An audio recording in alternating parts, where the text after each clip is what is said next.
Sa isang taon, 3 syudad ang naidagdag sa area ng Prince Trading.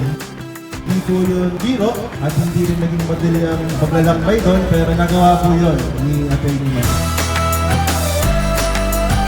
Ang layunin natin ay kapag naisip ng ating partners sa San Miguel kung ano ang hinahanap nila sa isang distributor, Prince Trading ang kanilang sagot. Araw-araw tayong magtrabaho para maging pamantayan ng husay.